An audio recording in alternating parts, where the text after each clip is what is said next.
Okay, sa munang masagabong palakpakan para sa Panginoon. Ang mapagpala at mapayapa, mapabiyayang bagong hapon sa bawat isa.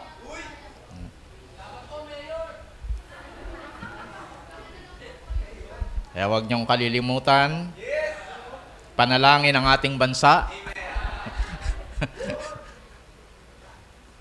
Gandang hapon po.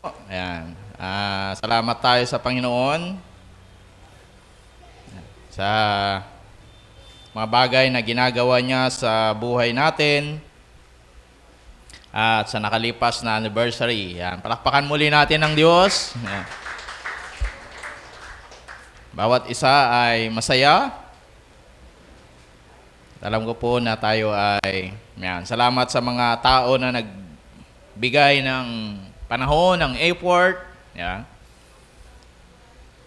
Mga naglaan ng talent. Yan. Madalas nga sinasabi ko kapag tapos ang anniversary, hindi na ako nagbabanggit ng mga tao dahil baka may makaligtaan ako, may sumama ng loob. Diba? Kaya maraming salamat na lang. Mahalaga, ginawa natin para sa Panginoon. Amen? So ang Diyos ang magpapala sa bawat isa. Magpapalakas. Yan. Magpapatibay. Yan. Salamat din po sa mga nakaalala sa ating pastors appreciation. So salamat sa inyong effort. Yan, sa pag-appreciate ninyo. Yan, sa mga kabataan, naglaan ng buwis buhay para makabuo, di ba? ng isang sigaw lang. Yan, hindi. Makapagdamdaming sigaw. So, salamat sa inyong effort. Yeah, alam ko na nag-effort kayo para lang magawa yung ilang segundo na mapapanood, di ba? Sa ilang oras na araw na pinaghandaan, di ba? So, ganun talaga eh. So, maraming salamat. Yan, maging sa bagong barong ko ngayon. Parang na-encourage ako magbarong uli So, maraming salamat. Yan, salamat sa lahat-lahat. Mga nakaalala, nagbigay ng gift. Yan. Lagi mo sinasabi kapag ginagawa natin to dahil lingkod ako o lingkod kami ng Panginoon o dahil pastor kami, sabi ng Bible, ay makakatanggap ka din ng gantimpala. Ayan. Kaya sabi niya, kung ginawa mo to sa isang lingkod ko dahil siya ay propeta, tatanggap ka ng gantimpala ng isang propeta. O, imagine mo yun. Kaya ako, yun ang dahilan ko noon eh. Sabi ko, hindi na ako magpapastor. Alagaan ko lang yung pastor ko. Diba? Hindi ako magkakaroon ng sakit ng ulo ng isang pastor. Inyet, magkakaroon ako ng reward. Diba? Ng isang pastor. Imagine mo yan. Diba? Hindi ka nagpakapagod, hindi ka nagpakasakit ng ulo. Pagiging pastor, sa pagiging leader, inyet, tatanggap ka ng katulad ng reward niya. So, ayan. Kaya gawin natin para sa Panginoon. Amen? Pero kung ginawa nyo dahil gwapo ako, o dahil wala, hindi ko kayong magagantimpalaan. Yeah? So, gawin natin para sa Panginoon. Amen? Ayan. At siya ang bibigay ng gantimpala. So, yun naman talaga ang sabi, ang pangako ng Panginoon. Okay? Okay, tayo po tayong lahat. Tayo muna ay manalangin sa Panginoon muli.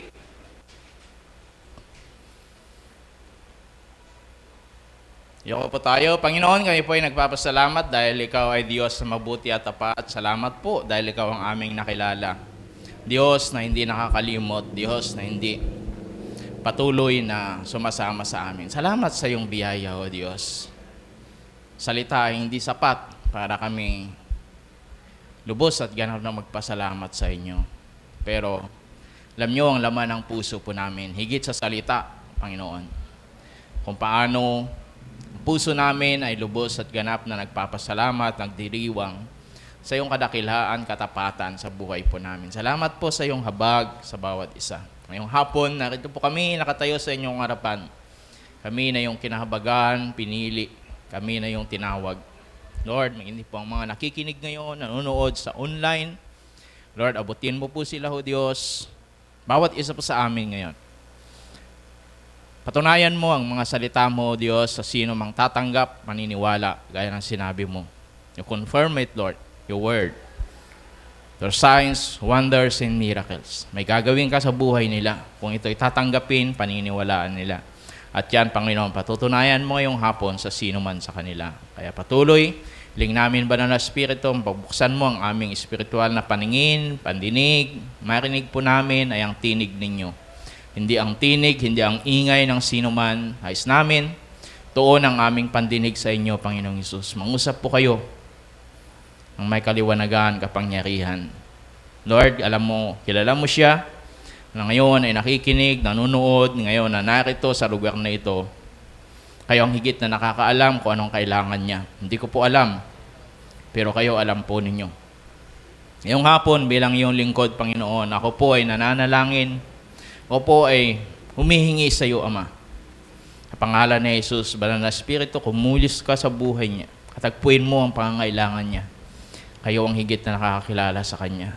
Mayroon man ditong naghahanap ng tunay na landas, ng daan ng kaligtasan, ng pagbabago, daan ng paglilingkod. Lord, ikaw ang nagsabi, Panginoong Hesus, ikaw ang daan at katang katotohanan at ang buhay. Ano man ang kailangan ng kapatid kong ito, hindi ka maramot, Panginoon, at hindi maiksi ang iyong kamay upang abutin siya, O Diyos. Salamat po sa hapong ito. Salamat sa iyong mga buhay, Espiritong salita. Sa pangalan ni Jesus. Amen. Okay? Hindi tayong makaupo. Yan. God bless you. Hindi nakasama sila Jenny kanina dahil umaambon, uulan na naman. Langanin yung panahon. But anyway, salamat sa... So, buksan po natin ang ating mga aklat o mga Biblia. Yan, sa aklat ng Efeso chapter 2. Mali yung na-type ko. Ephesians chapter 2. Yan, verse 1 to 10. Ephesians, Efeso. Yan, basahin po niyo, gamitin yung mga Biblia dyan, o yung may mga Bible apps kayo, saan kayo mas komportable, ang importante, ang binabasa ninyo ay ang salita ng Diyos. Sabi ng Biblia, sabi ng Panginoon, mapalad mga nagbabasa, nakikinig. Diba? So, if you want to be blessed ngayong hapon, basahin mo na at pakinggan mo, sigurado, sabi ng Panginoon, may biyaya ka. Yan, Efeso chapter 2, yan, verse 1 to chapter 2, verse 1 to 10. Okay? Ano yun? Isang basahin sa inyo sa ang salita ng Diyos.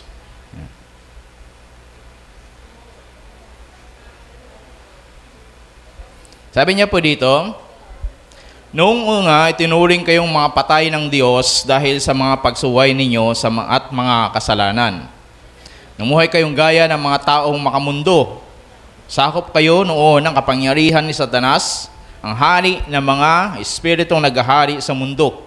At siya rin ang espiritong kumikilos sa puso ng mga taong ayaw sumunod sa Diyos. Dahil dito, namuhay din kayong katulad nila. Namuhay tayo ayon sa pagnanasa ng laman at sinunod natin ang masasamang hilig ng katawan at isipan at pag-iisip. Sa kalagayan nating iyon, kasama rin sana nila tayo na dapat pausahan ng Diyos. Ngunit, napakamaawain ng Diyos at napakadakila ng pag-ibig niya sa atin. Na kahit tinuring kayong patay dahil sa mga kasalanan natin, muli niya tayong binuhay kasama ni Kristo. Kaya naligtas tayo dahil lamang sa biyaya ng Diyos. At dahil sa pakikipag-isa natin kay Kristo Jesus, binuhay tayo ng Diyos mula sa mga patay kasama ni Kristo para maghari kayong kasama niya sa kaharian sa langit. Wow, praise God. Palakpakan natin ang Panginoon. You want to be reign with Christ, di ba? Sabi niya, maghahari kayo kasama ni Kristo. Ginawa niya ito para ipakita sa lahat na darating ang panahon ang hindi mapapantayang kasaganaan ng biyaya at kabutihan na ibinigay niya sa atin sa pamamagitan ni Kristo Jesus. Dahil sa biyaya ng Diyos, Verse 8 tayo. Dahil sa biyaya ng Diyos, naligtas kayo nang sumampalataya kayo kay Kristo. Ito ay kaloob ng Diyos at hindi galing sa inyo. Hindi ito nakasalalay sa mabubuti ninyong gawa para wala kayong maipagmalaki ang sinuman. Nilikha tayo ng Diyos sa pamagitan ng ipag-isa. Nilikha tayo ng Diyos at sa pakikipag-isa natin kay Kristo Jesus, binigyan niya tayo ng bagong buhay para gumawa tayo ng mga kabutihan na noon pa'y itinalaga na ng Diyos na gawin natin. Okay? So yan po ang paalala ni Pablo patungkol sa mga episo, taga-episo. At nung panahon na ito, sabi ko nga, alam na po natin yung background, ito yung panahon na si Pablo noon ay nakakulong. Nakakulong hindi dahil nagnakaw o pumatay o ano pa man, nakakulong dahil sa pangangaral niya, pagsunod niya sa pinagagawa sa kanya ng Panginoon o sa misyon ng Diyos sa buhay niya. Pero, in spite of that, ito yung mga bagay na pinaalala niya sa kanila. Yan. Kahit nasa kulungan ay hindi siya mapigilan para ipangaral ang salita ng Diyos. Kaya ngayong hapon, dahil evangelism o evangelistic service tayo, di ba? Lagi nating sinasabi diyan pag linggo ng gabi. Yeah. Linggo ng hapon. Yeah. So kapag ganito, expect na ninyo mapapakinggan ninyo, di ba? Handa nyo na yung isip ninyo, puso ninyo, kaya kung matagal na kayo sa Panginoon o naglilingkod na kayo, so kumain uli kayo ng gatas. Di ba? So, sa mga bago naman, so enjoy natin ang gatas. Di ba? So, ganun lang yun. Ang salita naman ng Panginoon para sa lahat, pero may time talaga, kagaya din ng pagkain, na kung minsan parang nananawa ka na doon sa gatas. Di ba? Pero, wala, nandito tayo eh. Gusto natin eh. Kaya, yan, para sa mga bago naman, it is good dahil para sa inyo talaga. Okay? So, yan ang pag-uusapan natin ngayong hapon dahil evangelistic service nga tayo. And mamaya, siguro ay kakausapin kayo ng inyong mga cell group o mentor para i-follow up sa inyo ang mga bagay na maintindihan ninyo, kaya makinig kayo, di ba? Hayaan natin na mangusap sa atin ang banal na Espiritu. Hayaan natin ang Diyos ay makialam sa buhay natin. Lagi ko itong sinasabi na hindi basta-basta nakikialam, nanghihimasok ang Diyos sa buhay ng isang tao. Kayo, may kakilala ba kayong ganon na tao? Pero ang Diyos, hindi siya ganon. Okay? Kaya kailangan payagan mo siya. Hayaan mo siya na panghimasukan ang buhay mo. Okay? Kaya kausapin ka, so let it be. Okay? Hayaan mo. Ngayon, pag-uusapan natin na ito, God's Word, o ang Diyos ay gumawa at gumagawa. Alam nyo ba na nung nilikha ang tao,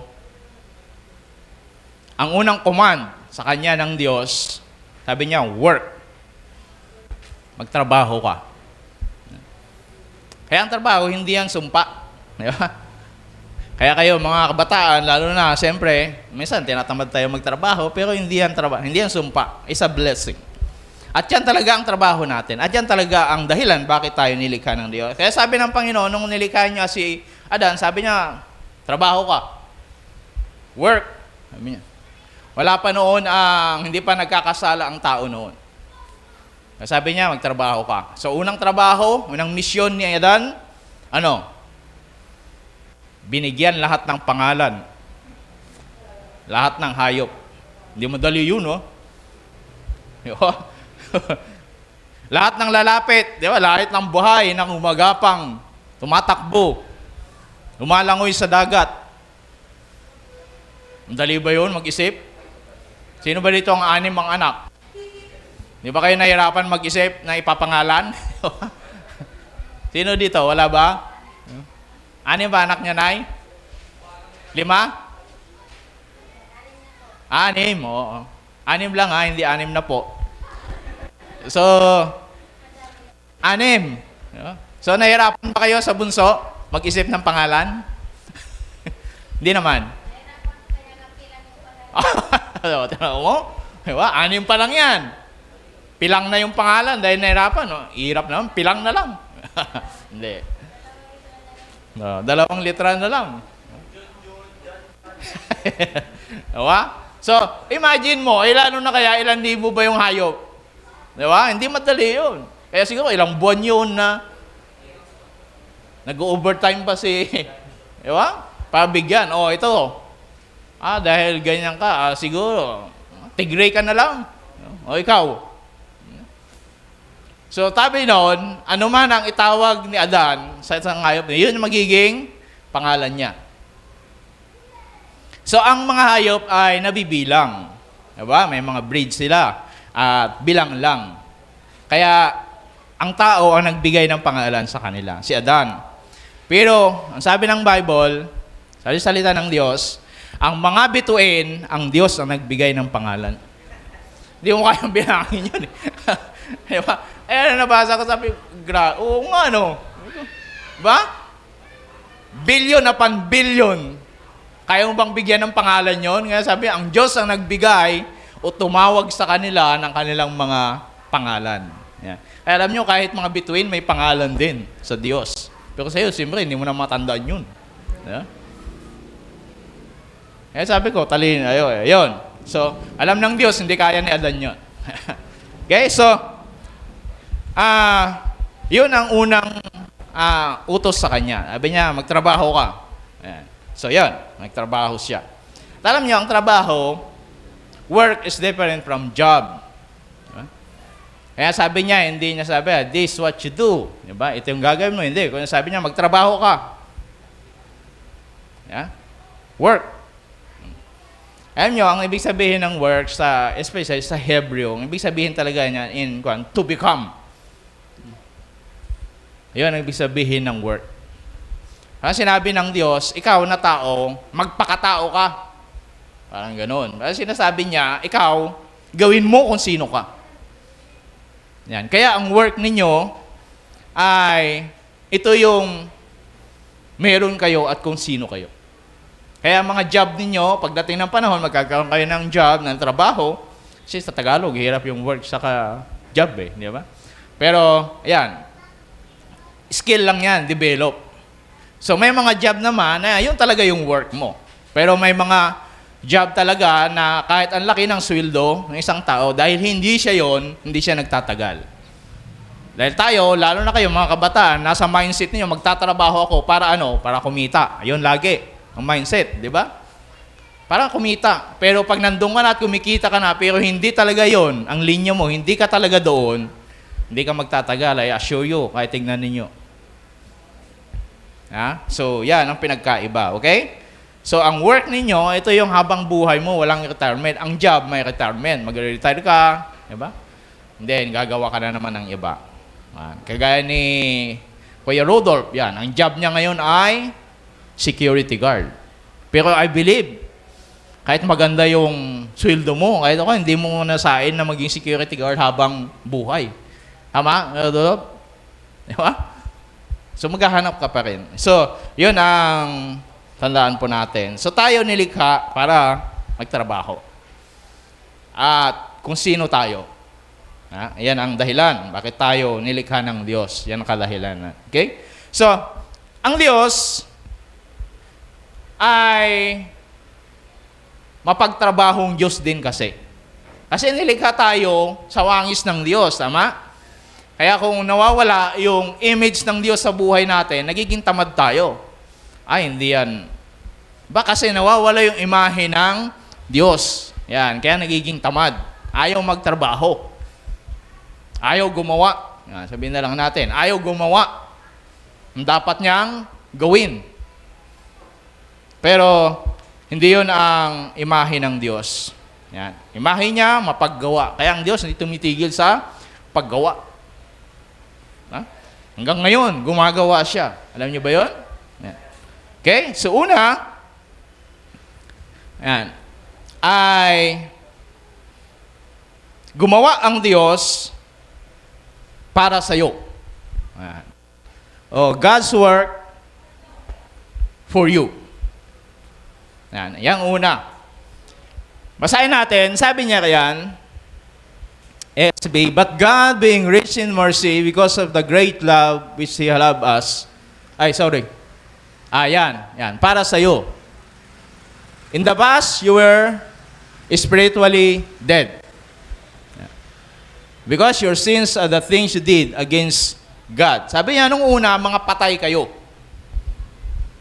So imagine mo, ang patay, anong katangian ng isang patay? Ano? Hindi nakakarinig. Tama? Walang panlasa. Tama? Walang pakiramdam. Tama? Yan. Kaya sabi niya, nung una, mga patay kayo, spiritually.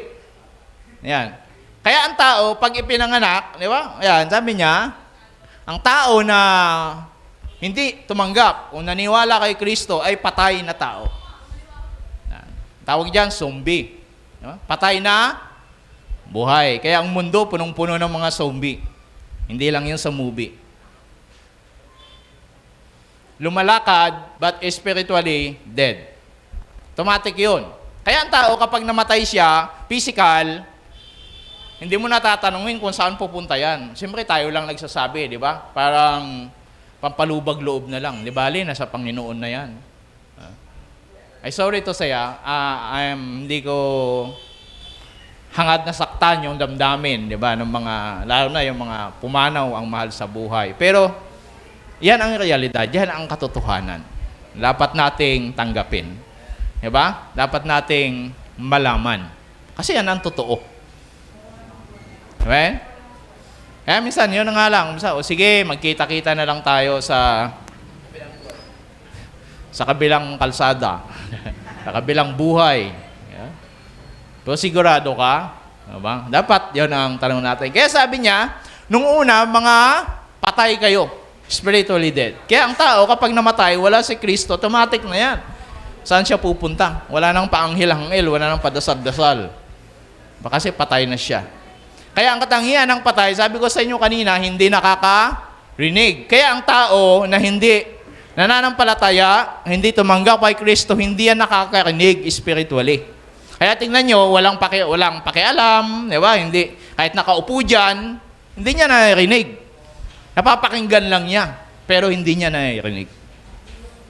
Magkaiba yun. Tama? Di ba kapag lalo na kung natutulog kayo sa tanghali, ayaw mong maingay. Di ba? Narinig mo siya. Pero ayaw mong pakinggan. Tama? Magkaiba yun. Parang ingay lang, pero iba yung pinapakinggan mo talaga. Di ba? So, ang taong spiritually dead, automatic yan. Hindi yan nakakarinig. Hindi yan nakakaramdam ng mga spiritual na bagay. Walang condemnation dito. Pero yan ang sinasabi ng Biblia. Diba? At yan ang totoo. Kaya walang pakialam sa mga bagay. Walang panlasa, di ba ganun ang patay? Walang pang-amoy. Kaya hindi siya nasisiyahang pakinggan ang praise and worship. Hindi siya nasisiyahang magbasa ng Bible. Hindi siya nasisiyahan na makita kang nananalangin o ikaw mananalangin siya. Hindi yun nasisiyahan. Hindi katulad mo, di ba? Pag may nakikita ka, tuwang-tuwa ka. Buti siya, nananalangin, ako hindi. Diba? Manalangin na rin ako. Yun ang mga sign. Ibig sabihin, patay talaga siya spiritually. Okay, tingnan nyo mga sarili nyo, kung buhay na ba kayo o patay pa. Diba? Tingnan natin ang ating mga sarili. Kaya sabi niya, in the past, you were spiritually dead because of the sins and the things that you did against God. Yes, sabi niya, in the past, your lives were full of those sins. You live the way the world lives. So, ang mga tao na ito, siyempre, patay nga sila spiritually. So, anong ine-expect mo? Di ba? Nabubuhay sila ayon sa pamantayan, diba, ng mundo. Kaya sabi niya, namuhay kayong gaya ng mga taong makamundo. Sakop kayo ng kapangyarihan ni Satanas, ang hari ng mga espiritong nananahan, naghahari sa mundo. Dahil patay ka, anong laban ng patay? Nakakalaban ba yung patay? Pag sinuntok mo, susuntukin ka ba? Diba? Pag nakangiti yan, nakangiti pa rin yan. Kasi walang pakiramdam. So paano niya lalabanan ang diablo na naghahari sa mundong ito? Diba? Kasi wala naman siyang lakas. Wala naman siyang pang-amoy, wala namang kapangyarihan. Okay? Yan yung patay. Kaya, no choice. Kapag unbeliever po tayo, kapag hindi po tayo mananampalataya, hindi tayo tumanggap sa Panginoon, wala kang laban sa tukso o kaaway. Sabi niya, naghahari sa mundong mga espiritu ng pandaraya, panlilindang. Wala kang choice kundi give up. Kasi, bumigay. Kasi, di ba? Patay ka eh. Patay tayo spiritually. Kaya sabi niya, verse, yan, naghahari sa mundo to, at siya rin ang espiritong kumikilos sa puso ng mga taong ayaw sumunod sa Diyos. So, yun yung trabaho niya. Okay? So, malinaw yan. Kaya wag na tayo magtataka kung ang tao ay ganito ang inaasta. Yan. Inuugali. Diba? Kasi wala siyang choice kundi sumunod. Kasi wala siyang laban. Wala siyang panlaban. Diba? Wala kang lakas. Kasi patay. Ang panlaban mo sa spiritual para madaya mo, spiritual din na kalakasan. Hindi yan physical. Hindi yan nakukuha sa physical.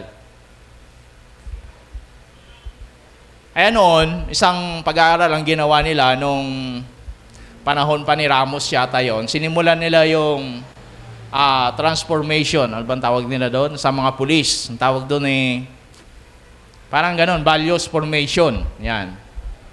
So, ang ginawa nila ay puro theory. Pero nangyari, gumaling lang, walang nagbago. Kaya nung sumunod, sabi nila, walang nangyayari So, dapat siguro ganitong gawin natin. Kaya tinap nila yung mga pastor kasi sabi na, hindi ang problema dito, spiritual Ano yun? So, kailangan magising yung kanilang katawang spiritual.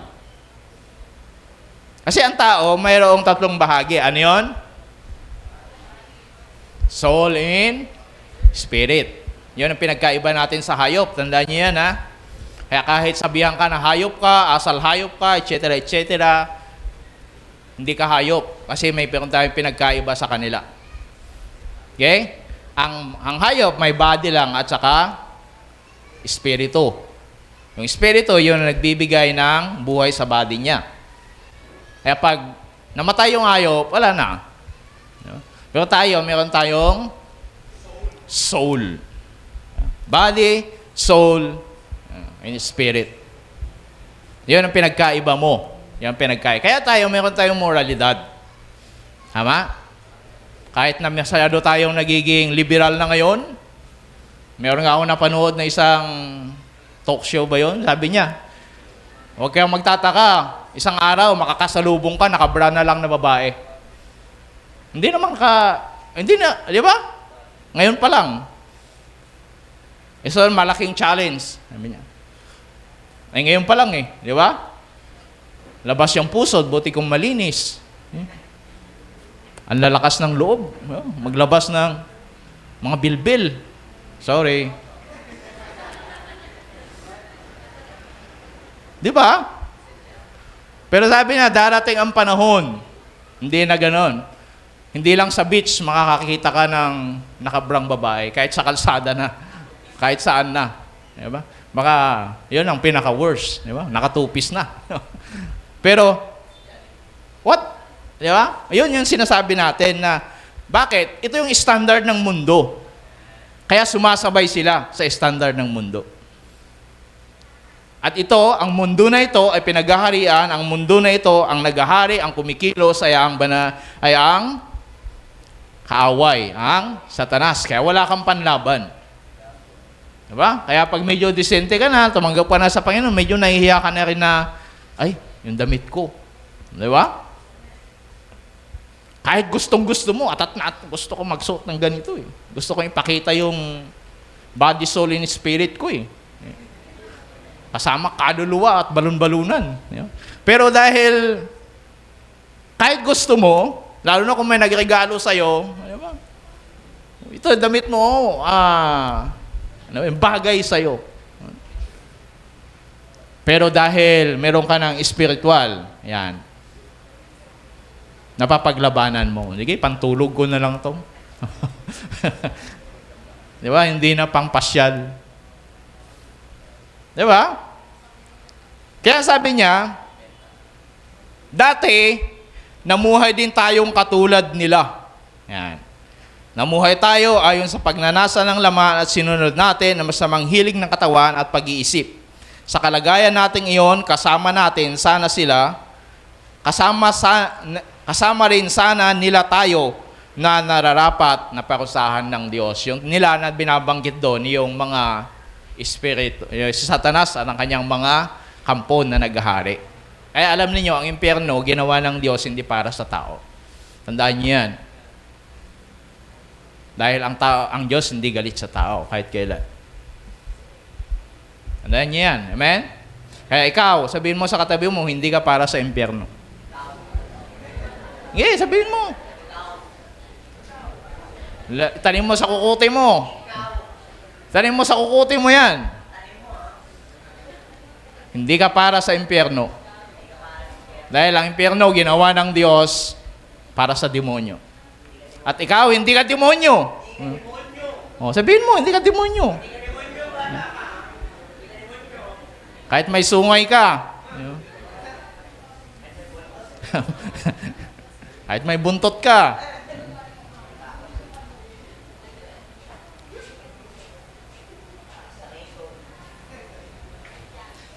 Dahil ang impyerno ay hindi ginawa para sa tao. Kasi ang tao ay nilikha ng Diyos sa wangis niya. Kaya gusto niya ang tao maibalik doon sa original na pagkalikha niya. Kaya ang ginawa ng Diyos, gumawa siya para sa'yo. Kasi patay tayo, wala tayong magagawa. Amen? Kaya siya ang gumawa para sa atin. Kasi wala naman tayong magagawa. Kaya anong nangyari? Namatay si Jesus. Diba? Kasi anong sabi dito sa Bible? Ang kabayaran ng kasalanan ay kamatayan. Kaya tayo naging patay espiritual dahil... Ay, nawala. Kaya tayo naging patay espiritual dahil sa kasalanan. Tandaan niyo yan, ha? Hindi dahil masama ka, kundi dahil sa kasalanan.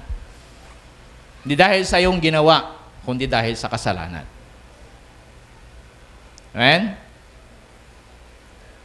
As the same, we are not saved by works. Just the same, we are not punished by work. Oh, nag-isip kayo. Di ba? Hindi tayo maliligtas sa mabuting gawa. So, ganun din yun. Hindi tayo napaparusahan dahil sa gawa. Amen? Ayan. Kaya, ang Diyos gumawa para sa atin. Yan, yung unang ginawa ng Diyos. God's work for you. Para sa'yo. Kasi wala kang magawa. Bakit? Kasi patay tayo. So, kailangan, anong sabi niya? Buhayin tayo. Kaya kailangan tayong mabuhay. Sabi niya, kasama ni Kristo. Diba? Kaya nung linggo, yung mga nagpabaptize, ulitin ko uli, parang yun ang simbolo. Yan. So, palakpakan natin ng Diyos sa mga nagdesisyon. At sana ay walang talikuran. Diba? Kaya sabi ko, walang expiration ang pagsunod sa Panginoon as long as nabubuhay tayo. Kaya yung baptism na yon, simbolo lang yon. Pero sabi yun, nilublob ka para kang namatay kasama ni Kristo at nung ikaw ay binangon, unless hindi ka na binangon sa tubig, patay ka na talaga. Pero binangon ka, simbolo na ikaw ay muling nabuhay. Yeah? Kaya ang gagawin ng Panginoon, siya gumawa para sa atin. Kaya binuhay muli tayo. Yan. Kaya ang susi ngayon nasa iyo na. Wala na sa Panginoon ang problema. Ngayon sabihin mo, bakit lumikha ang Panginoon ng ganito, ng ganyan, di ba? Kaya tayo nagkasala. Wala na doon ang problema, nasa iyo na ngayon. Bakit? Ang Diyos ang gumawa para sa iyo. Di ba? Ganon tayo minsan sinisisi natin. Bakit? Naglagay pa ng kahoy, kung ano-ano mga tanong, di ba? In Genesis, chapter 3. Bakit ganito pa? Bakit ganyan pa? Pero lahat yun, nabigyan ng solusyon nang namatay si Kristo para sa iyo.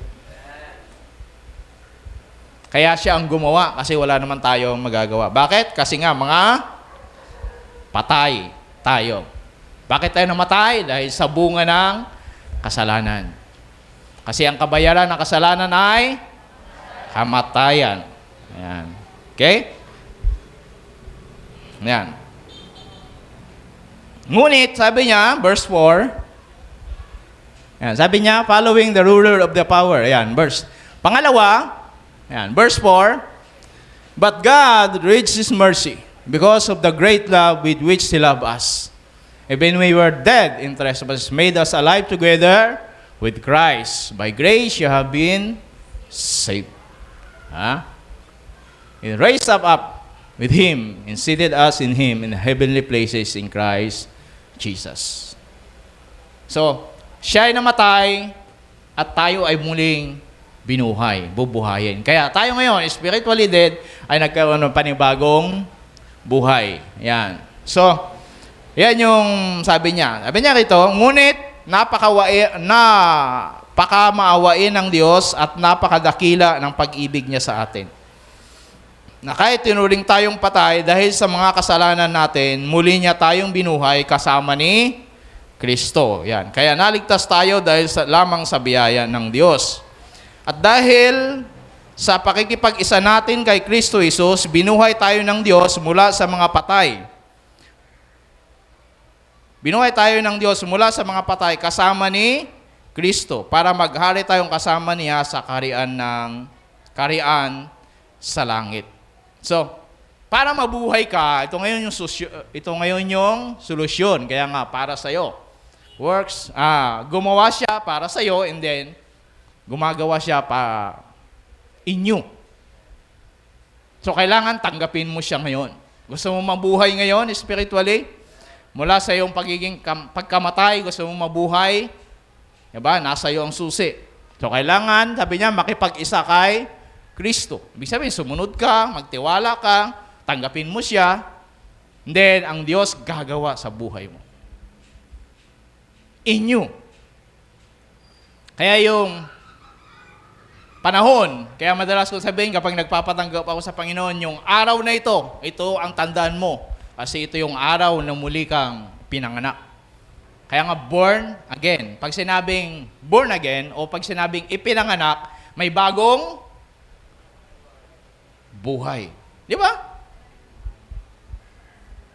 Kaya kapag may bagong baby na pinanganak, may bagong buhay. Diba? Kaya tandaan mo, ito yung araw na ikaw ay muling nabuhay. Ay pinanganak kang muli. At ito yung araw na yung tatandaan, ito yung kapanganak. Kaya yung iba, mayroong mga nagsiselebrate, hindi yung physical birth nila, yung spiritual birth nila. Isa yung tataga totoong pagkabuhay nila. Diba? So, tandaan nyo ba ano yung spiritual birth nyo? Wala na. Kahit nga ako kasi proseso. Diba? Kaya hindi ko malaman. So, ito ba talaga? Ito ba? Diba? Pero may one time naman talaga, may isang araw naman talaga matatandaan ninyo. Di ba? Na talagang iba yung naramdaman mo, iba yung ginawa ng Diyos sa buhay mo. Nabasa ko yun John chapter 15 verse 5. Doon talaga ako umiyak. Doon talaga ako lumuhod. Pero nung tumanggap ako sa Panginoon, hindi naman madrama, hindi naman dramatic na, di ba? Katulad nung iba, naghahalo yung sipon, laway, di ba? Ito na lang ang walang tulo, di ba? Sipon, mga dramatic ang dating. Hindi naman, di ba? Ganun talaga di ba?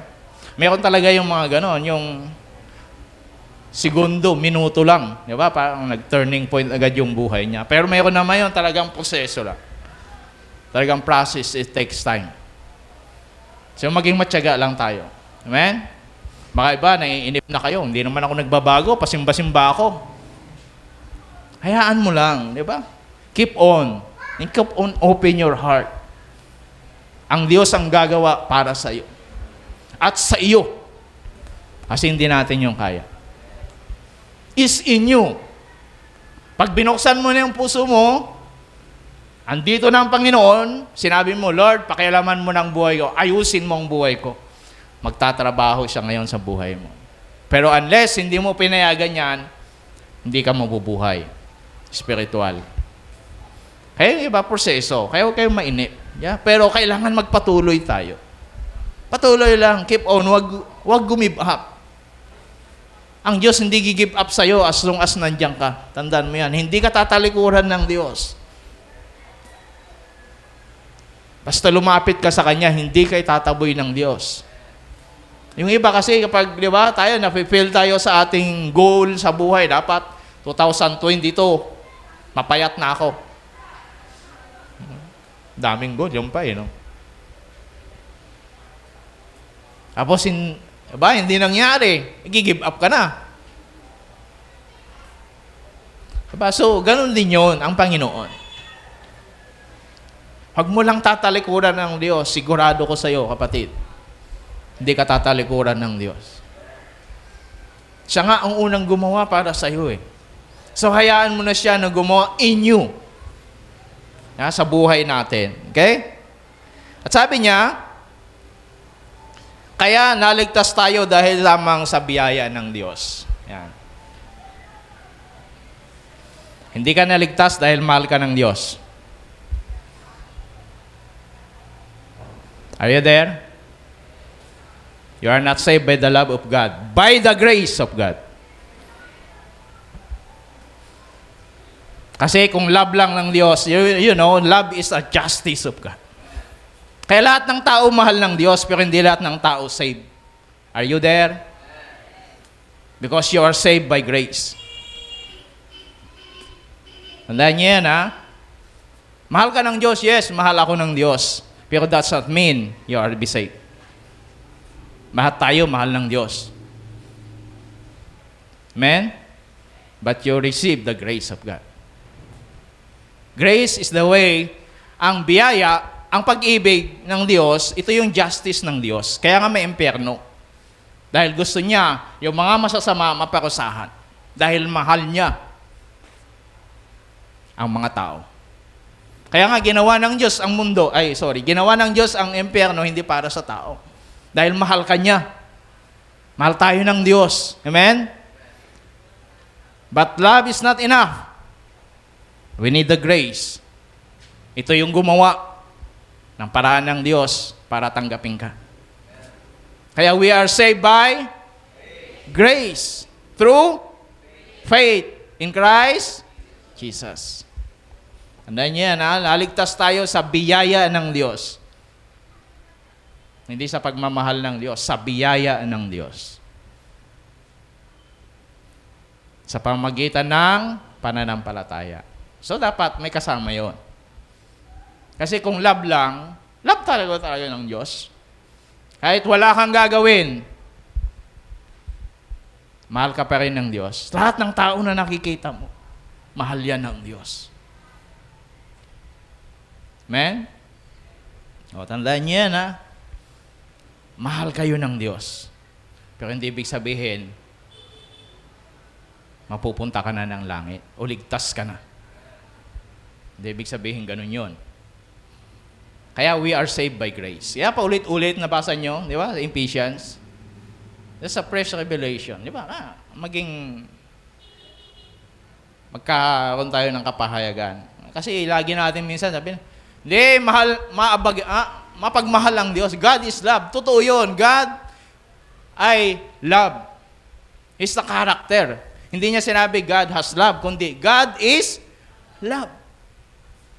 Yun na yung character. Yun na siya. Ang Diyos ay pag-ibig. Hindi ang Diyos ay may pag-ibig. Katulad natin, diba? Meron tayong pag-ibig, meron tayong pagmamahal, pero ang Diyos, pag-ibig na siya. Kaya kahit wala ang makasalanan, pag-ibig pa rin siya. Kahit wala ka, pag-ibig pa rin siya because yun siya.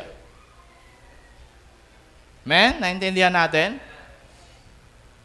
Kaya huwag kayong magmalaki na, di ba, minsan kinukuha natin, hindi, mahal tayo ng Diyos, hindi tayo parusahan, walang mapupunta sa impyerno dahil mahal tayo ng Diyos. Huwag kayong padaya. Because you are not saved by the love of God. You are saved by grace of God. Amen? Kaya sabi, God's love you. Totoo yun, mahal siya ng Diyos.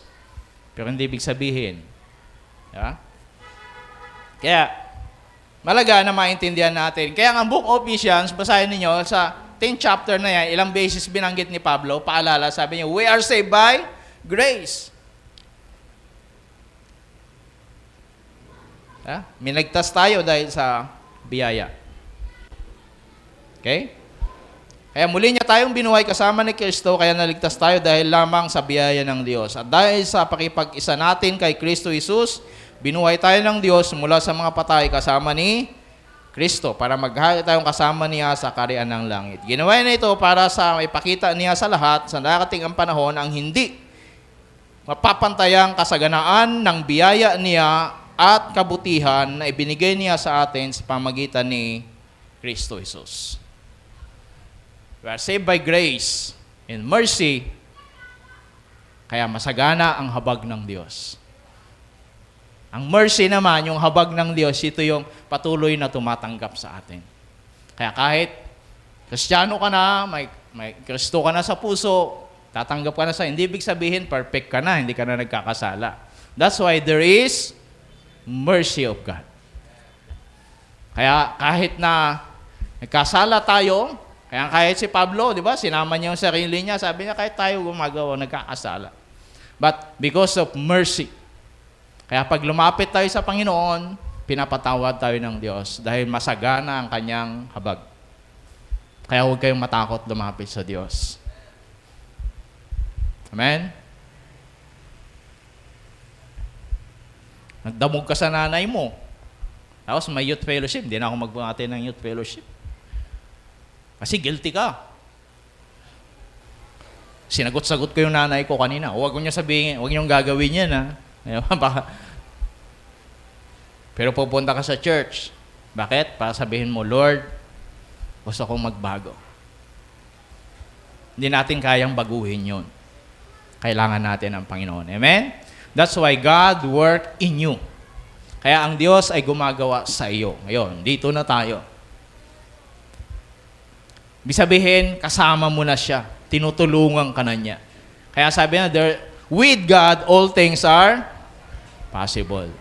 Sabi niya, kasama mo ang Diyos, yung mga bagay, nagbabago. Kaya ang pagiging maldito at maldita mo, kamagalala, walang imposible sa Diyos. Diba? Darating ang panahon. Ba't ganyan ka pa rin, nagsisimba ka? Isang araw nakita nila, nagbago ba? Hoy, bangon na, magsimba ka na. Alam mo na yung mga magulang minsan, di ba? Marami na ako nakinig sa mga youth na ganyan eh. Bakit ka pinagsisimba? Pinagtataboy sa simbahan. Eh kasi nagbago daw ako eh. Di ba? Meron naman yung, bakit ka walang pagbabago eh.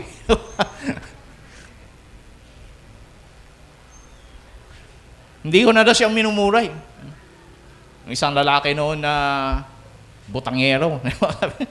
Hindi ko na minumura si mama eh. Kaya gusto niya, sabi niya, ba, maganda pala dyan sa simbahan niyo. Sige, simba ka na.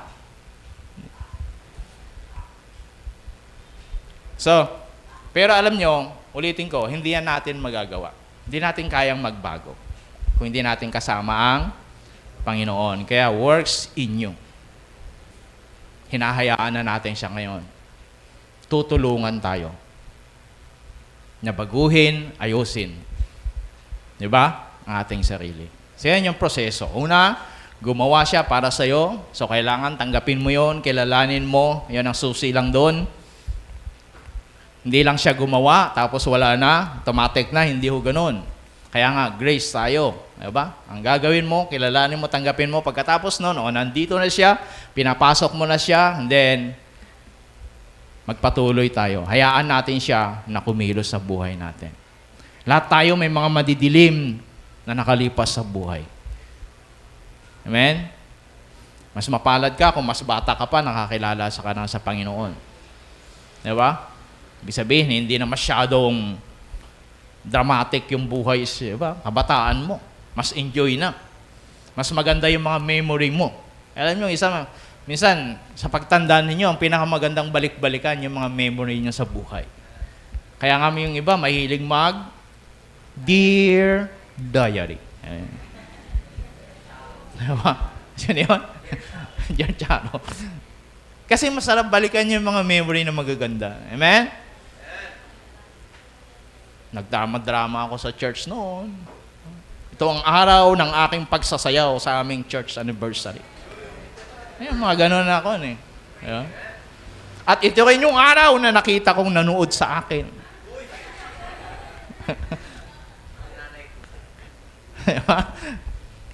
At ngumiti siya sa akin sa unang pagkakataon.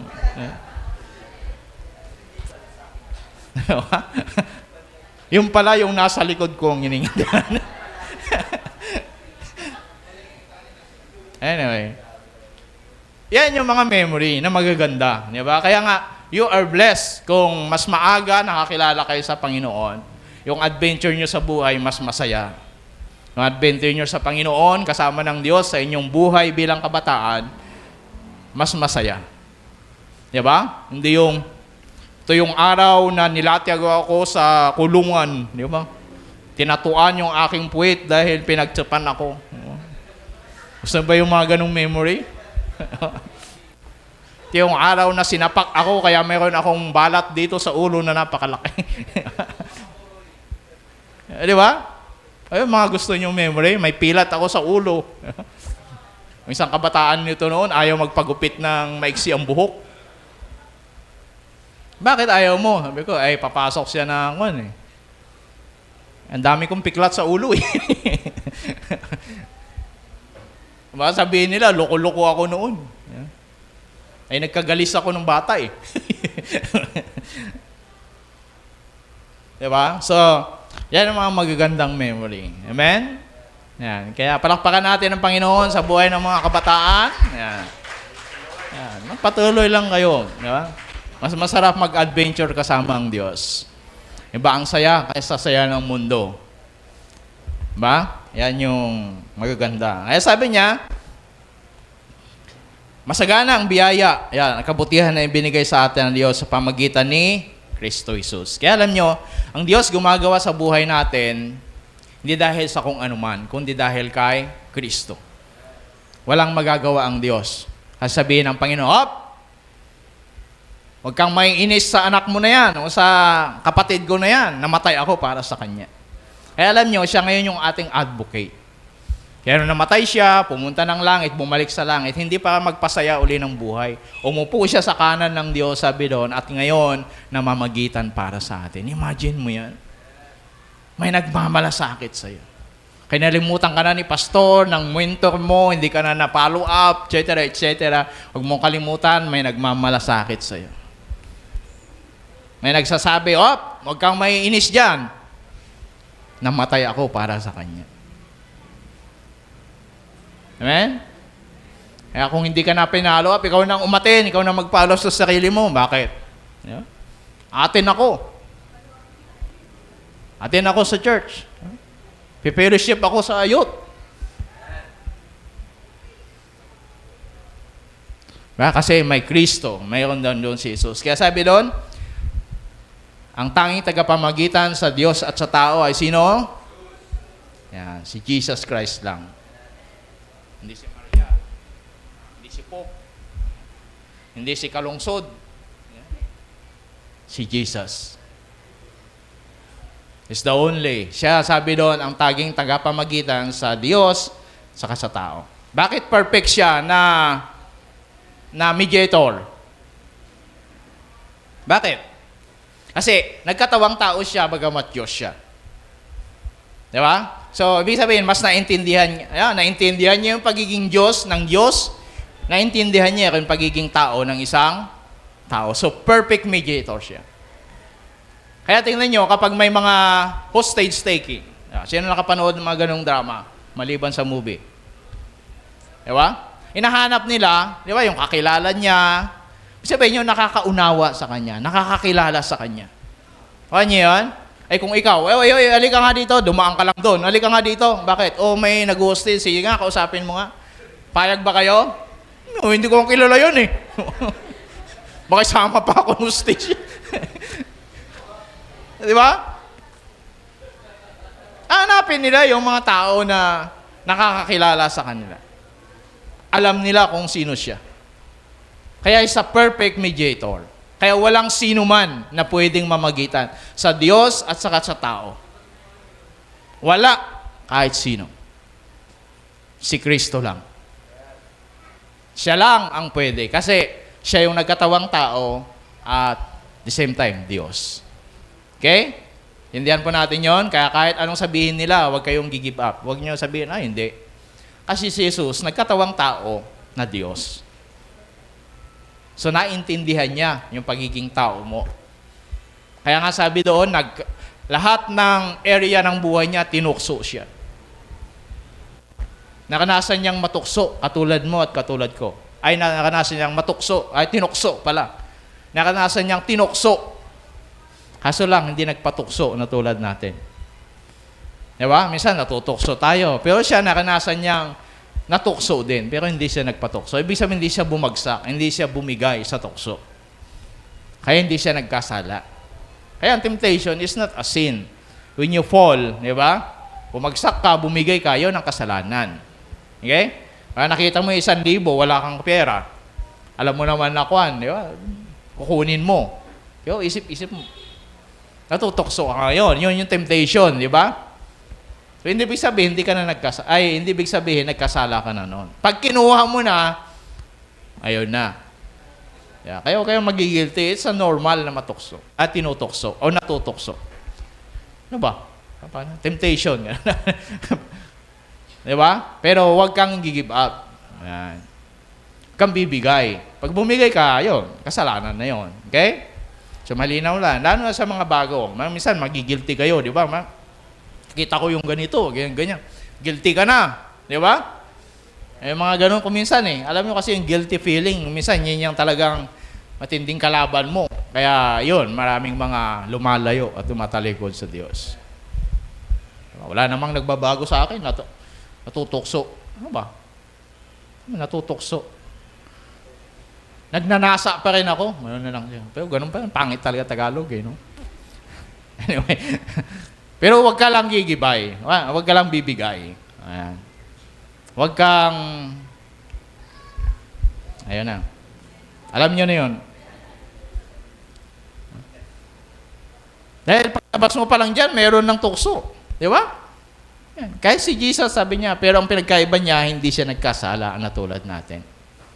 Kaya ibig sabihin, when the temptation challenge you, naintindihan nyo ni Jesus. Kaya sabi doon, ang tulong niya laging nariyan. Lord, natutukso ako. Nagigising yung laman ko. Diba? Yung damdamin ko.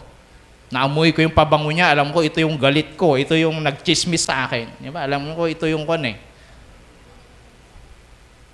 Diba? Mga ganon. Diba? Mga tao na grabe yung galit mo. Marinig mo lang yung boses niya. Diba? Yung iba naman, sabi na, pinapatawad na kita, pero ayaw ko na makita pagmumukha mo. Nasabihan na kayong gano'n? O kayo mismo nagsabi? Tuwarin mo na ako, sabi ng best friend mo, okay, pinapatawad na kita. Wala na kayong problema. Pero wag kong makikita pagmumukha mo dito. Eh, bumalik. Ayan na. Diba? Pero, sa mga panahon na yan, kailangan natin ng tulong ng Panginoon. Diba? Kaya sabihin ng Holy Spirit, Panginoon, tulungan mo ako. Na huwag magpagting-anting ako. Diba? Ayan yung work in you. Yan. Gumagawa siya sa iyo. Kasi, ito yan ang panahon na, ito na yung stage ng buhay natin na kinikilala na natin yung kapangyarihan ng Diyos. Kaya nagpe-pray na tayo, babasa tayo ng Bible. Ibig sabihin, unti-unti na tayong nabubuhay. Kaya mayroon na tayong desire sa mga spiritual na bagay. Noon, gusto mo lang pakinggan, mga metallic, mga kuan. Ngayon, gusto mo na rin yung mga spiritual. So, pa-download nga ng kuan sa cellphone ko. O, di ba? May mga ganun na. Pa-downloadan mo nga ako ng Bible sa cellphone ko. So, yung mga pinapanood mo doon na sayo lang, unti-unti mo na rin binubura. Di ba yung mga ganong bagay? Ibig sabihin, ito na yun. Nabubuhay ka na. At bumabalik na yung imahe mo doon sa pagkalikha sa'yo ng Diyos. Kaya nangyayari, yung sabi ni Pablo na yung pagnanasa mo, panuntunan ng mundo, unti-unti mo na ring, di ba? Kinakalaban. Minsan bumibigay, natatalo pa rin, pero at least, pagbangon mo, lumalabang ka pa rin. Ito na yun. Kaya working in you. Kaya work in you. So, magtatrabaho na siya para sa iyo. Kaya nga sabi niya, ginawa niya ito para, yan. Dahil sa biyaya ng Diyos, naligtas kayo. Nang sumampalataya kayo kay Kristo, kaloob ito ng Diyos at hindi galing sa inyo. Hindi ito nakasalalay sa mabubuti ninyong gawa. For by grace you have been saved through faith. This is not your own doing. It is the gift of God. Not the result of works you done. So that no one may boast. Kaya kapag nagbago tayo, di ba? Yan ay wag nating kalilimutan sa tulong at biyaya ng Diyos. Kaya wag tayong magmalaki. Di ba? Eh yung iba naman, tingin mo na sa iba. Ikaw, Kristiyano ka na, tagal mo na, ganyan ka pa rin. Ako, 5 taon lang. Ikaw, 10 taon na, ganyan ka pa rin. Di ba? Yung mga ganon. Di ba mo, 3 buwan lang ako umaatin sa church, tumatayo na ako sa harapan. Ikaw, 1 taon ka na. Yun yung sinasabi niya, biyaya. Ang grace kasi may dalawa yan. Yung tinanggap mo ang Panginoon, then you will be saved, and then tapos niyan, ang second step ay yung grace na ito ang magbibigay sa iyo ng lakas. Empowering. Enabling. Para gawin mo yung mga bagay na hindi mo nagagawa. Ang sarap magmura, pero pag nagagalit ka, nandidiri ka ng magmura. Tama? Yan yung enabling power. Yan yung grace ng Diyos. Yan yung biyaya ng Diyos. Diba? Yan yung sinasabi niya. Kaya para wala tayong maipagmalaki. Ibig sabihin, yung mga nangyayari sa buhay natin, even yung pagbabago ng buhay natin, kilalanin at tanawin natin na ito ay sa biyaya ng Diyos. Ito sa tulong ng Diyos. Kasi alam nyo, ito yung dangerous. Yung mga tao nagbabago minsan. Di ba? Pagkuhan, mayabang. Kaya nangyari, bumabagsak. Kaya sabi ng Panginoon na nagpapakumbaba ay tinataas. Ang nagpapakataas ay ibababa ng Panginoon. Kasi ang Diyos balanse. Hindi ka pwedeng tumaas sa dapat mong taasan. Hindi dapat taasan pala. Ibababa ka ng Panginoon. Kaya makikita ninyo, magtataka kayo, minsan may mga Kristiyano, pa, unang year ng kanilang buhay spiritual, grabe. Di ba? Nakita naman kanya, talaga namang pag nag-worship. Dami namin nakitang mga kabataan dyan. Nag-minister ako sa kabataan ng ilang taon. Naging presidente ako sa 4 na probinsya ng mga kabataan. Marami kaming mga youth camp na ginawa. Ang dami ko nang nakitang mga kabataan na ganyan. Nakakasakit ng damdamin. Yung malbalitaan mo na lang, nag-asawa na, ng unbeliever, wala na. But they are gifted. Gifted sa pag-praise in worship. Diba? Pag siya nag-praise in worship, grabe. Meron kaming kabataan noon, babae. Pag umawit yon, sus, grabe. Kaya sabi ko, grabe itong babae na ito. Maganda na, gifted pa. Pero ano nangyari? Dahil sa sobrang anointed niya siguro, yung mga kabataang lalaki ilang sa kanya, hindi siya tuloy maligawan. Sabi niya, anong nangyari? Wala namang naniligaw na Kristiyano, pastor . Unbeliever na lang. Ano nangyari ngayon? Nung una maganda. Dumating ang panahon, pasimba-simba din yung lalaki, umaattend daw sa church. Dumating ang panahon, nagpakasal na sila. First year, second year, third year, ayan na. Bumalik sa pagiging lasinggero, babaero, sugalero, wala pang trabaho. Gusto yung ganong asawa? Pag uwi sa bahay, maghahanap ng masarap na ulam. Wala namang binigay pambiling ulam. Taob ang kaldero. Ano nangyari? Yung ganda niya, yung glory ng Panginoon, naging losyang. Ngayon, pag makita, ito ba yun? Diba? Kasi alam nyo, ang tao, kahit di ka kagwapuhan, di ka kagandahan, pero kapag may glory sa ang Panginoon, tingin sa'yo, gwapong-gwapo sila. Gandang-ganda sila. Diba? Hindi yan nakukuha lang sa belo-belo. Hindi nakukuha lang yan sa... Kaya tingnan mo, may full of glory. Kaya di ba, pag tumatayo dito, wow, ganda naman. Diba? Pag nagising ka, yan ba yun? Diba? Kaya tingnan nyo si Beth kanina, ganda-ganda. Nakita ko ba? Ganda ni Beth ah. Parang hindi si Beth yun ah. Parang si Valerie ah. Because the glory of God. Yeah. Kaya may mga ganon. Kaya, pero wala dito yon. Amen? Sabihin mo sa kapatid mo, wala dito yon. Yan. Mga kabataan dito, mga magpapatuloy sa Panginoon. Yan. Dahil sa biyaya ng Diyos. But by the grace of God. Walang tatalikod sa Diyos because of the grace of God. Hindi dahil magaling ka, malakas ka, etc., etc. Kundi dahil sa biyaya ng Diyos. Always remember. Lagi nating wag nating palakihin, wag tayong magkaroon ng hydrocephalus, di ba?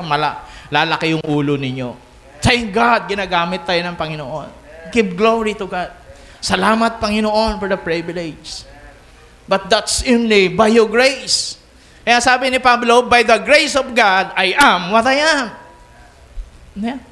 Hindi dahil magaling ako, hindi dahil matindi yung pinagdaanan kong training, etc., etc. But by the grace of God. Diba? May mga tao na sumasalulo, nagpupuri sa kanya, pero sabi niya, by the grace of God. Meron pa nga pagkakataon, pinag-pray niyo yung may sakit, gumaling, ginawa siyang Diyos. Sabi niya, oh, hindi kami Diyos. Tao din kaming katulad niyo.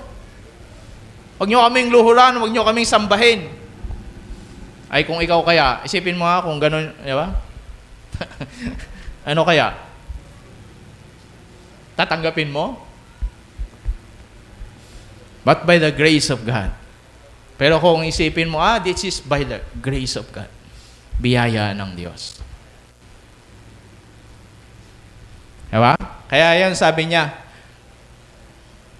by the grace of God, dahil sumampalataya kayo kay Kristo, sabi niya, ito ay kaloob ng Diyos, hindi galing sa inyo. Salvation natin, even yung mga bagay na nagagawa at ginagawa ng Diyos sa buhay. Pagkatapos niyan, second stage na is this one.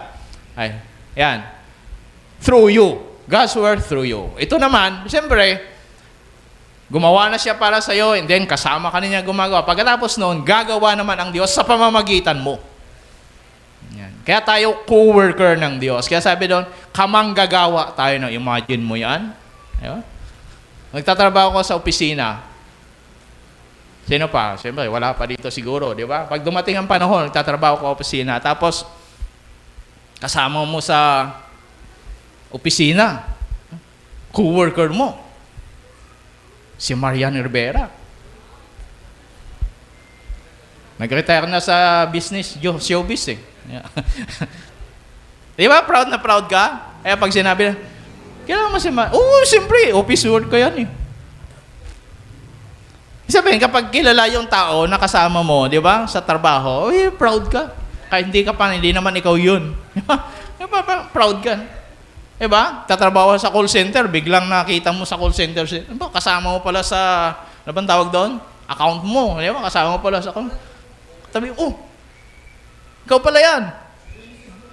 Bakit? Sino ka ba? Sabi niya sa'yo, ikaw kilala kita. Hindi mo lang ako kilala. Ikaw pala si Genesis?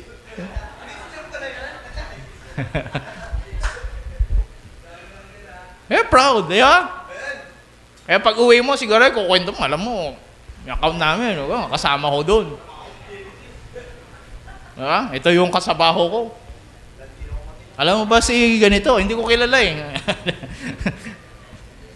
Pero proud ka. Ano kaya kung sabihin ang kasama mo, kamanggagawa mo ay Diyos? Are you proud of? Diba? At tawagin ka ng Diyos, co-worker, kamanggagawa. Di ba? Di ba nakaka-proud magtrabaho para sa Panginoon? Kasama mo ang Diyos. Kaya God's work through you. Kaya nga sabi niya, Ephesians, God has made us what we are. Yeah? Hindi, not like others. Diba? Hindi katulad ng iba, kundi kung sino ka. Kaya kung ano meron ka, kaya nga sabi natin kanina, work. Ibig sabihin, magtrabaho ka kung sino ka. Diba? Hindi mo kailangan maging Regine Velasquez para magsong leader. Hindi mo kailangan maging Jaya para magsong leader. But who we are, who you are, sino ka? Amen? Aligtas ka kung sino ka, tinanggap ka ng Diyos kung sino ka, magtrabaho ka ngayon kung sino ka. Hindi kung katulad ng iba. Kaya tayo unique, created by God. Alam niyo ba yon? We are unique, walang katulad. Kaya si Ate Janet, ay nawala si Ate Janet. Yan, unique yan. Walang katulad na Janet na ganyan sa mundo. May kamukha siguro, pero walang ganyan. Gusto niyo bang maging kamukha niya? Sabay talikod, oh. Unique. Pero alam ninyo, sabi ng isang studies, ikaw daw, sa buong mundo, sa buong mundo naman, hindi naman sa Pilipinas lang, mayroon daw at least 9 na kamukha mo.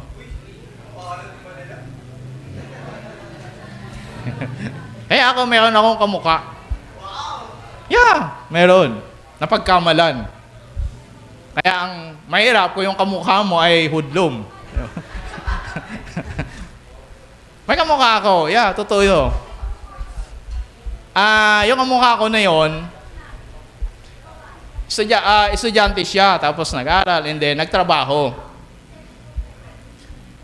Nag-security guard. Yung matangkad sa akin eh. Nakita ko na rin siya, na-meet ko na rin. Lahat sila nagsasabi, kala namin ikaw yun eh. Ganyan. Sino ba yun? Lagi nilang sinasabi sa akin na gano'n, na may kamukha ako daw. Kung minsan tumatawa pa sila, nagtatawanan. Siya, mukha mo talaga. Minsan, nag-security guard siya. Meron kaming mga teacher na umaatin sa church. Napadaan doon, isang araw, napadaan sila. Ay, siyempre, yung kamukha ko na yon, naging teacher niya kasi. Yung mga teacher na to, na umaatin sa church, na siyempre, kilala ako. Then, sabi daw sa kanya, Merry Christmas, ma'am, kasi December yon. Sabi, Merry Christmas, ma'am. Paglingon daw ng teacher na ganyan, nakita niya, mukha ko. Ang ginawa, napabunot siya ng 500 ba yun? Binigay sa kanya, okay. Binigay sa kanya, di ba? Tapos, nung naglalakad na sila, kasi dalawa silang teacher, biglang na-realize yata nung isa, sabi niya, di ba pastor si Apollo? Ba't security guard? Kaya sabi ng kasama niya, ano ka ba? Hindi naman si Apollo yun. Si Kwan yun. Yun, tawa siya ng tawa. Sabi, kaya kinuwento nila pag gano'n magkita. Bakit ba? Sabi niya, kaya nga binigyan ko, akala ko si Pastor Apollo. Kaya binigyan ko ng pera. Kasi bumati nga ng Merry Christmas. Dahil nagmamadali sila, naghahabol ng oras daw, parang may meeting ba o anong gano'n, something. Pag bunot niya ganyan, binigay na, Merry Christmas to. Sabi niya ganyan. Ingat ka. Tapos bigla niya na-realize, hindi naman security guard siya. Nagsi-security guard. Kaya tawa sila ng tawa nung kita-kita kami at kinuwento sa akin, sabi niya. Kaya sabi nung pinsan niya, mapalad ka, pastor naging kamukha mo. Kung nagkataon, wanted ang naging kamukha mo, patay ka. Anyway, naalala ko lang yon, kamukha. Sabi nila, at least 9 na tao daw, kamukha mo. Hanapin nyo na kung nasaan ang kamukha nyo. Ako nakita ko na yung isa.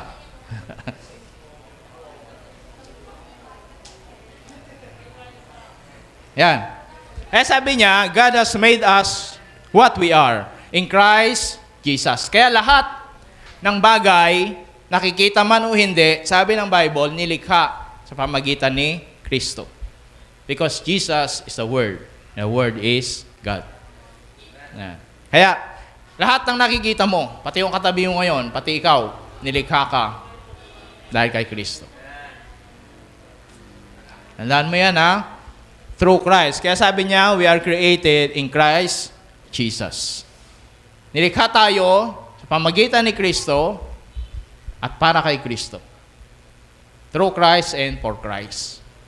Kaya, in Christ Jesus, God made us new people so that we would spend our lives doing the good things He had already planned for us to do. So, nilikha tayo sa pamagitan ni Kristo at sabi niya, ginawa tayong bagong tao. Yan, nung tumanggap ka sa Panginoon, kumilala ka sa Panginoon, at nung ginawa kang bagong tao, gagawin mo na ngayon yung plano ng Diyos na mabuting bagay na ginawa niya, na inihanda niya para sa iyo. Kaya bago ka pa ipanganak, bago pa nagligawan ang nanay at tatay mo, at bago ka pa ipinanganak, ang Diyos may plano na sa buhay mo, na gagawin mo. May mission ka na sa mundo. Wala ka pang plano ngayon, na gagawin, ang Diyos may plano na sa iyo. Ngayon, diba? Pag tinanggap mo ang Panginoon, hinayaan mo kumilos sa buhay mo, ngayon, ang sabi niya yan, gagawin mo na ngayon. Kaya alam niyo, ang tao, ulitin ko, hindi maliligtas dahil sa mabuting gawa. Gaya sinabi natin kanina. At the same time, hindi rin siya mapapahamak dahil sa masamang gawa. Yan ba kayo? But you reject the grace of God. Hindi mo pinaniwalaan yung biyaya ng Diyos. Hindi mo tinanggap. Kaya alam niyo ang pinakamahirap pumasok sa kaharian ng langit? Ano? Hindi yung mga butangero, hindi yung mga lasinggero, hindi yung mga babaero, hindi yung mga sugalero. Yung mga taong self-righteous, nagmamatuwid sa sarili. Yun yung mga taong mahirap pumasok sa kaharian ng langit. Yung hindi mo kinikilala si Kristo, hindi mo kinikilala na makasalanan ka. Ay, matuwid naman ako. Yan. Pag nagkaroon tayo ng evangelism, sabi niyo, di yun na yung puntahan nyo. Hindi naman ako gumagawa ng masama. Parang sinasabi na, hindi ko kailangan si Kristo, mabait na ako. Yun ang pinakamahirap pumasok sa kaharian ng langit. Hindi yung mga bakla, hindi yung mga tumboy, hindi yung mga transgender, kundi yung taong self-righteous. Kaya nang sabi ng Panginoon, sabi sa Isaiah, ang mabubuting gawa natin, basahan lang sa paningin ng Diyos. Kaya yung mabuting gawa mo, mau-honor lang yan when you receive Christ. When, sabi niya, God made us new people. Yan. Kapag binago ka ng Diyos, doon pa lang makikerry lahat ng mabuti mong gawa. Kasi gawa iyon sa pamamagitan ng Diyos, gawa iyon ng Diyos sa pamamagitan mo. Yan, ikaw yung vessel, tayo yung vessel. Kaya pag inakay mo yung tao, tatawid na rin ba yung matanda? Di ba? Tinulungan mo siya. Ginawa iyon ng Diyos through you. Dahil ikaw naman, hindi ganon. Tama? Baka noon, pagtatawanan mo pa siya, o hahayaan mo lang. Pero nung nabago ka ng tao, parang may desire ka na tumulong kahit hindi naman sila humingi ng tulong, di ba? As long as may magagawa ka. And that's what God has done. Ginawa yun ng Diyos sa pamagitan mo. Doon pa lang makikerry yung mga bagay na mabubuting gawa na ginawa mo. Doon pa lang magsisimula yun. Kaya kahit gaano ka kabuti, kahit gaano ka kabait na tao, it's not enough. At kahit gaano ka naman kasama, hindi rin yun na magdadala sa iyo sa impyerno. Kundi, yung hindi mo pagkilala doon sa ginawa ni Kristo sa krus para sa iyo. Yung una pa lang, yung ginawa ng Diyos para sa iyo. Pag hindi mo yung kinala, siyempre hindi ka makakarating sa step 2, sa step 3.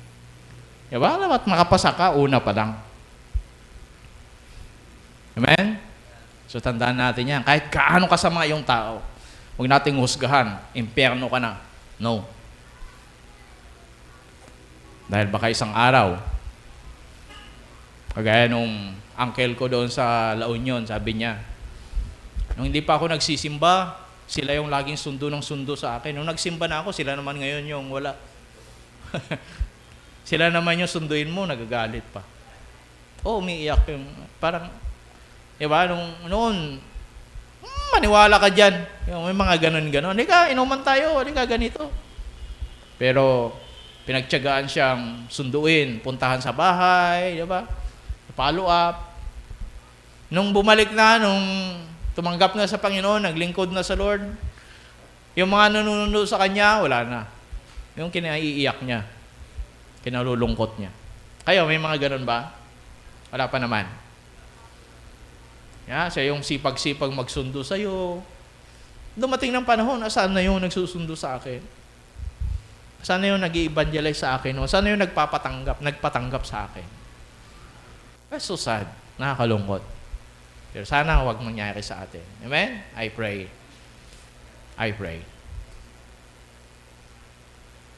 So, lahat ng yun. Kaya ngayon, ang gumagawa ang Diyos sa pamamagitan mo.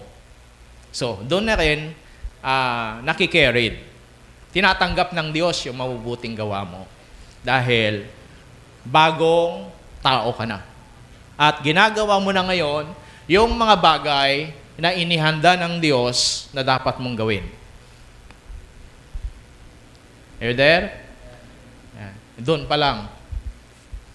Kaya, wag tayong malito. Sana ngayong gabi hindi ako nakapagbigay ng kalituhan o tanong sa isip ninyo.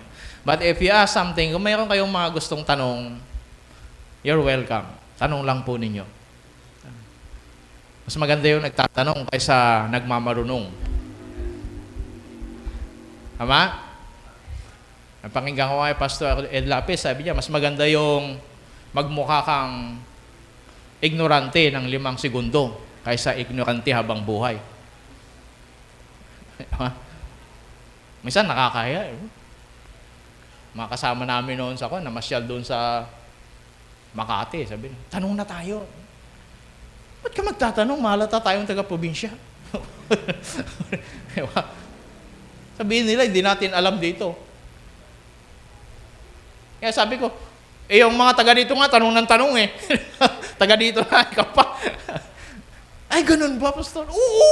Sabi ko, ano ba kayo? O, tinan mo, yung nagtanong, taga Makati. Nagtatanong pa, saan daw yung street na ganito?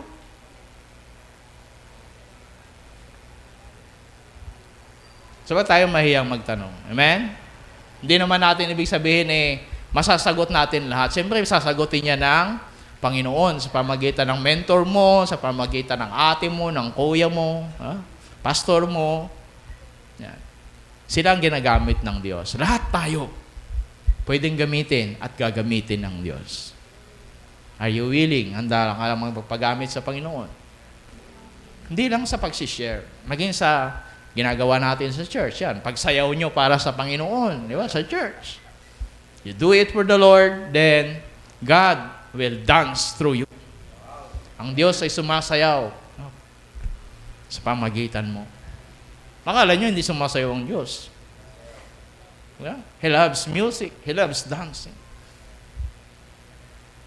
Aso ang gawin mo yan para sa Panginoon, siyempre. Naguhugas ka ng pinagkainan para sa Panginoon. Ay, gusto mo yung kamay ng Diyos, humaba, tapos siya yung, diba, patay tayo dyan. So ba yung ganon? May hugasan dito. O Panginoon, bumaba ka, hugasan mo to. Patay tayo dyan. Gusto niyo bang bumaba ang Diyos? Alam niyo, pag bumababa sa Old Testament, basahin niyo. Pag bumaba, nagparamdam ang Diyos na bumibiyak ang lupa. Gusto niyo ba yung ganon? Kumikidnat. Ayun. Nung binigay yung ano ba yan? 10 Commandments, 10 utas. Grabe yung lindol, wala namang storm, wala namang bagyo. Kaya yung mga tao nanginginig sa takot. Ikaw ba naman, kidlatan ng hindi naman umuulan? Diba? Gusto niyo ba yung ganong Diyos? Siyempre, hindi. Anong gagawin natin? Magpagamit tayo. Amen? Dahil pag siya ang kumilos, patay tayo. Wag na. Lord, ako na lang. Di ba, may mga ganun kuminsan, kahit sa pamilya. Di ba, pag, hindi, ako na nga lang. Di ba? Kasi pag siya, talaga, wala. Hindi ka magkakaroon ng allowance. Yung mga ganon. Di, ate, ako na lang. Kasi may pasok bukas eh. Hindi ka mabibigyan ng allowance. So, ganun din ang Panginoon. Diba? Sabi niya, Lord, ako na lang. Lord, use me. Guide me. Are you willing? Handa ba tayong magpagamit sa Panginoon? God's work through you. Tayo sa mandaling yumuko.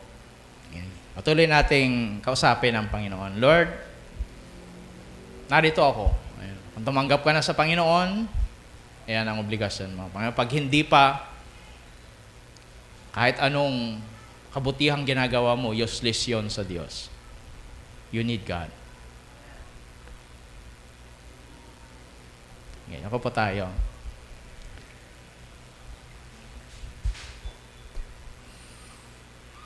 Holy Spirit, we ask you right now to touch our inner being. Speak to us clearly.